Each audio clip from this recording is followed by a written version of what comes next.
नीलिमा के पिता की अचानक हुई मौत ने उसकी दुनिया को पल भर में उजाड़ कर रख दिया। अंतिम संस्कार से लौटकर जब वह अपने पिता के कमरे में अकेली बैठी थी, तभी उसकी नजर मेज के नीचे पड़े एक फटे हुए लिफाफे पर पड़ी। लिफाफे के अंदर एक पत्र का टुकड़ा था, जिस पर उसके पिता की हस्तलिपि में लिखा था, मेरी मौत कोई दुर्घटना नहीं, बल्कि। और यहाँ वाक्य अचानक खत्म हो गया था, जैसे कोई बीच में ही रुक गया हो। नीलिमा का दिल तेजी से धड़कने लगा। उसने पत्र को ध्यान से देखा तो पाया कि नीचे की पंक्तियां किसी ने फाड़ दी थीं। तभी अचानक उसकी सौतेली माँ कमरे में आई और झट से उसके हाथ से वह कागज छीन कर फाड़ डाला। यह बेकार की चीजें पढ़ने की क्या जरूरत है बेटा? नीलिमा हैरान रह गई। उसने कभी अपनी सौतेली माँ को इतना घबराया हुआ नहीं देखा था। उस रात नीलिमा सो नहीं पाई। उसे लगातार वह अधूरा वाक्य याद आ रहा था। अगले दिन जब परिवार के वकील ने वसीयत पढ़कर सुनाई, तो सबके होश उड़ गए। नीलिमा के पिता ने अपनी सारी संपत्ति और व्यवसाय केवल नीलिमा के नाम कर दिए थे, जबकि सौतेली माँ और सौतेले भाई आशुतोष को केवल मासिक खर्च की राशि दी गई थी। सौतेली माँ ने गुस्से में चीखते हुए कहा, यह वसीयत नकली है, मैं इसे चुनौती दूंगी। लेकिन नीलिमा की नजरें वकील के हाथ में पिता की डायरी पर टिकी थी, जिसे वकील ने उसे सौंपा। डायरी के आखिरी पन्ने पर लिखा था, अगर मेरी मौत संदिग्ध परिस्थितियों में हुई तो नीलिमा, तुम्हें मेरे दफ्तर की तिजोरी में रखा सब कुछ देखना होगा। नीलिमा ने तुरंत अपने पिता के दफ्तर जाने का फैसला किया, लेकिन जब वह वहां पहुंची तो देखा कि दफ्तर का ताला टूटा हुआ है और अंदर का सारा सामान बिखरा पड़ा है। किसी ने पहले ही वहां से सारे जरूरी था दस्तावेज चुरा लिए थे। नीलिमा को अब यकीन हो गया कि उसके पिता की मौत कोई दुर्घटना नहीं थी, और कोई था जो सच्चाई को दबाना चाहता था। उसने दफ्तर की टूटी हुई तिजोरी के पास एक छोटी सी चाबी उठाई, जो शायद चोर की नजरों से बच गई थी। क्या यह चाबी उसे उस सच की तरफ ले जाएगी जिससे उसके पिता मरने से पहले रूबरू होना चाहते थे? नीलिमा ने चाबी को मुट्ठी में भींच लिया और ठान लिया कि वह इस रहस्य की तह तक जरूर पहुंचेगी। नीलिमा ने उस छोटी सी चाबी को अपने पास संभाल कर रखा और अगले दिन सुबह सुबह ही अपने पिता के पुराने बैंक लॉकर का पता लगाने निकल पड़ी। बैंक पहुंचने पर मैनेजर ने बताया कि उसके पिता ने एक स्पेशल लॉकर किराए पर लिया हुआ था, जिसकी चाबी केवल नीलिमा के पास थी। जैसे ही लॉकर खुला, नीलिमा ने देखा कि उसमें कुछ पुराने दस्तावेज, फोटो और एक ऑडियो कैसेट थी। दस्तावेजों में एक पुरानी शादी का प्रमाण पत्र था, जिसमें उसके पिता का नाम एक और महिला, सीमा के साथ लिखा था, और साथ ही एक बच्चे के जन्म का प्रमाण पत्र था, जिस पर नीलिमा का ही नाम लिखा था। नीलिमा की समझ में कुछ नहीं आ रहा था। क्या इसका मतलब यह था कि उसकी सौतेली माँ उसकी असली माँ नहीं थी, और जिसे वह सालों से अपना भाई मानती आई थी, वह आशुतोष उसका सगा भाई नहीं था? तभी उसकी नजर ऑडियो कैसेट पर पड़ी। उसने बैंक से एक पुराना कैसेट प्लेयर लिया और कैसेट सुननी शुरू की। कैसेट में उसके पिता की आवाज थी। अगर तुम ये रिकॉर्डिंग सुन रही हो नीलिमा, तो इसका मतलब है कि मैं इस दुनिया में नहीं हूं। मैं तुम्हें सच बताना चाहता हूं। तुम्हारी असली माँ सीमा की मौत तुम्हारे जन्म के समय ही हो गई थी। मैंने दूसरी शादी अपनी बहन सरोज से की, जो तुम्हारी सौतेली माँ है। नीलिमा सुनकर सन्न रह गई। उसकी सौतेली माँ असल में उसकी चाची थी। पिता की आवाज आगे कह रही थी, सरोज और उसका बेटा आशुतोष मेरी संपत्ति पर कब्जा करना चाहते हैं। उन्होंने मुझे जहर देने की कोशिश की थी, लेकिन मैं बच गया। अब अगर मेरी मौत हुई है तो समझ लेना कि उन्होंने ही मुझे मारा है। तिजोरी में एक और चिट्ठी है जिसमें सबूत हैं। नीलिमा ने तिजोरी में ढूंढा तो उसे एक सील बंद लिफाफा मिला। उसे खोलते ही उसमें से कुछ फोटो और मेडिकल रिपोर्ट निकली। फोटो में सरोज और आशुतोष किसी अनजान व्यक्ति से पैकेट लेते हुए दिख रहे थे। मेडिकल रिपोर्ट में लिखा था कि उसके पिता के खून में जहर की मात्रा पाई गई थी। नीलिमा की आंखों में आंसू आ गए। उसे अब पूरा यकीन हो गया कि उसके पिता की हत्या की गई है। उसने सारे सबूत अपने बैग में रखे और बैंक से बाहर निकली। लेकिन जैसे ही वह बैंक के बाहर निकली, उसने देखा कि सामने सड़क के पार आशुतोष खड़ा है और उसकी तरफ देख रहा है। नीलिमा ने तेज कदमों से अपनी कार की ओर बढ़ना शुरू किया, लेकिन तभी आशुतोष ने उसका रास्ता रोक लिया। क्या मिला बैंक में दीदी? आशुतोष ने डराते हुए पूछा। नीलिमा ने बैग को कसकर पकड़ा और बोली, तुम लोगों ने मेरे पिता को मार डाला।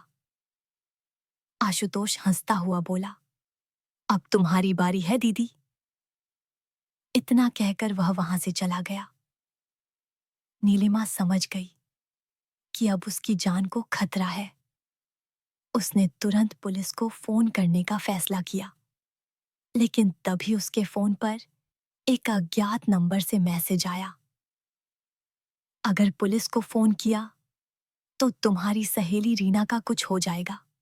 मैसेज के साथ रीना की एक तस्वीर भी थी, जिसमें उसके हाथ बंधे हुए थे। नीलिमा की सांसें थमसी गईं। अब वह क्या करे? सच सामने लाने के लिए या अपनी सहेली की जान बचाने के लिए? उसने फैसला किया कि वह अकेले ही इस लड़ाई को लड़ेगी। वह सीधे एक वकील के पास गई और सारे सबूत जमा करवाए। वकील ने उसे सलाह दी कि वह किसी सुरक्षित जगह पर चली जाए। नीलिमा ने शहर से दूर एक होटल में कमरा लिया और अगले दिन कोर्ट में केस दायर करने की योजना बनाने लगी। लेकिन उसे कैसे पता था कि होटल का मैनेजर भी आशुतोष का आदमी है और उसकी हर हरकत पर नजर रखे हुए है। रात होते ही होटल के बाहर दो संदिग्ध व्यक्ति पहुंच गए और नीलिमा का कमरा ढूंढने लगे। नीलिमा ने जब खिड़की से बाहर देखा तो उसकी धड़कनें बढ़ गईं। क्या वह इस जाल से बच पाएगी? नीलिमा ने जब होटल की खिड़की से बाहर देखा तो उसने दो संदिग्ध लोगों को अपने कमरे का नंबर ढूंढते देखा। उसने तुरंत अपना सामान समेटा और पीछे के सीढ़ियों से निकलने का फैसला किया। वह बिना लिफ्ट के नीचे उतरी और होटल के बैक डोर से बाहर निकल गई।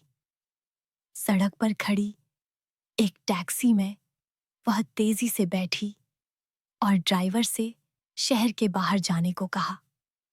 रास्ते में उसने अपनी सहेली रीना के पति को फोन किया और उसे सब कुछ बताया। रीना के पति ने बताया कि रीना तो अपने मायके गई हुई है और पूरी तरह सुरक्षित है। नीलिमा को एहसास हुआ कि वह तस्वीर फर्जी थी और उसे बस डराने के लिए भेजी गई थी। अब उसने ठान लिया कि वह सीधे पुलिस कमिश्नर के पास जाएगी। पुलिस कमिश्नर ने उसकी बात सुनी और सारे सबूत देखे।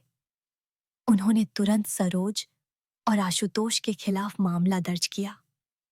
लेकिन जब पुलिस उन्हें गिरफ्तार करने पहुंची तो पता चला कि वे दोनों शहर छोड़कर भाग चुके हैं। नीलिमा को अब अपने पिता के एक पुराने दोस्त याद आए, मिस्टर वर्मा, जो कि एक रिटायर्ड जज थे। उसने उनसे संपर्क किया और सारी कहानी सुनाई। मिस्टर वर्मा ने बताया कि उसके पिता ने मरने से एक हफ्ता पहले उन्हें एक महत्वपूर्ण दस्तावेज दिया था। यह दस्तावेज एक प्रॉपर्टी डील के बारे में था, जहां सरोज और आशुतोष ने नीलिमा के पिता के हस्ताक्षर नकली किए थे। मिस्टर वर्मा ने नीलिमा को एक फोरेंसिक एक्सपर्ट के पास भेजा, जो कि नकली हस्ताक्षरों की पहचान कर सकता था। फोरेंसिक एक्सपर्ट ने जांच की और पुष्टि की कि हस्ताक्षर वास्तव में नकली थे। अब नीलिमा के पास और भी मजबूत सबूत थे, लेकिन तभी उसे एक और झटका लगा जब उसे पता चला कि सरोज और आशुतोष ने कोर्ट में एक फर्जी वसीयत पेश की है, जिसमें सारी संपत्ति अपने नाम करवाई गई थी। नीलिमा के वकील ने बताया कि अब एक लंबी कानूनी लड़ाई होगी। इस बीच नीलिमा को अपने पिता की एक पुरानी डायरी मिली, जिसमें उन्होंने लिखा था कि सरोज की शादी से पहले एक प्रेमी था, जो कि एक खतरनाक अपराधी था। हो सकता है कि वही इस सारी साजिश के पीछे हो। नीलिमा ने एक प्राइवेट जासूस को इस बात की जांच के लिए रखा। जासूस ने 2 दिन बाद रिपोर्ट दी कि सरोज का वह प्रेमी अब एक बड़ा गैंगस्टर बन चुका है और वही सरोज और आशुतोष को छिपा रहा है। नीलिमा ने यह जानकारी पुलिस को दी। पुलिस ने छापा मारा और आशुतोष को गिरफ्तार कर लिया, लेकिन सरोज फिर से भाग निकली। आशुतोष ने पुलिस कस्टडी में सब कुछ कबूल कर लिया कि कैसे उन्होंने नीलिमा के पिता को धीरे धीरे जहर दिया और फिर एक्सीडेंट का नाटक रचा। नीलिमा को सच जानकर राहत मिली, लेकिन अभी भी सरोज और उसका साथी गैंगस्टर फरार थे। कोर्ट में केस चल रहा था और नीलिमा की जान को अभी भी खतरा था।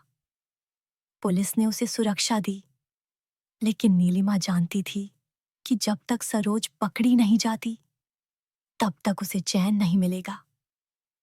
वह हर पल सतर्क रहती, हर आवाज से चौंक जाती। क्या वह इस डर के साये में जिंदगी बिताएगी या फिर सरोज को पकड़वा कर ही दम लेगी? आशुतोष की गिरफ्तारी के बाद नीलिमा को लगा कि अब सब कुछ ठीक हो जाएगा, लेकिन एक रात उसके घर के बाहर एक अजनबी आदमी दिखाई दिया, जो बार-बार उसके घर की तरफ देख रहा था। नीलिमा ने तुरंत पुलिस को सूचना दी, लेकिन जब तक पुलिस आती, वह आदमी गायब हो चुका था। अगले दिन नीलिमा को एक डरावना मैसेज मिला। तुमने मेरे बेटे को जेल भिजवा दिया। अब मैं तुम्हारी जिंदगी नर्क बना दूंगी। नीलिमा समझ गई कि यह सरोज का ही खत है। पुलिस ने सरोज की तलाश तेज कर दी, लेकिन वह किसी के सहारे शहर से दूर छिपी हुई थी। नीलिमा ने फैसला किया कि वह खुद ही इस मामले की तह तक पहुंचेगी। उसे याद आया कि उसके पिता ने एक पुरानी प्रॉपर्टी का जिक्र किया था, जहां सरोज अक्सर जाया करती थी। नीलिमा ने अपने पिता के कागजात खंगाले और उसे एक पुराने फार्म हाउस का पता मिला, जो शहर से काफी दूर एक सुनसान इलाके में था। उसने यह जानकारी पुलिस को दी और पुलिस के साथ मिलकर उस फार्म हाउस पर छापा मारने का प्लान बनाया। रात के अंधेरे में जब पुलिस ने फार्म हाउस को घेरा, तो अंदर से सरोज और उसका गैंगस्टर प्रेमी गोलियां चलाते हुए बाहर आए। मुठभेड़ में सरोज का प्रेमी मारा गया और सरोज ने आत्मसमर्पण कर दिया। कोर्ट में सरोज ने सब कुछ कबूल किया कि कैसे उसने और आशुतोष ने मिलकर नीलिमा के पिता को जहर दिया और फिर एक्सीडेंट का नाटक रचा। उसने यह भी बताया कि वह नीलिमा के पिता की बहन नहीं, बल्कि उनकी चचेरी बहन थी और पैसे के लालच में उसने यह सब किया। आखिरकार नीलिमा को न्याय मिला और सरोज, आशुतोष को उम्र कैद की सजा सुनाई गई। नीलिमा ने अपने पिता की संपत्ति संभाली और उनके सपनों को आगे बढ़ाया। उसने एक ट्रस्ट बनाया जो महिलाओं को कानूनी मदद देता है, ताकि कोई और नीलिमा की तरह न्याय के लिए संघर्ष न करे। इस लंबी लड़ाई ने उसे मजबूत बनाया और उसे सिखाया कि सच्चाई की राह कितनी भी कठिन क्यों न हो,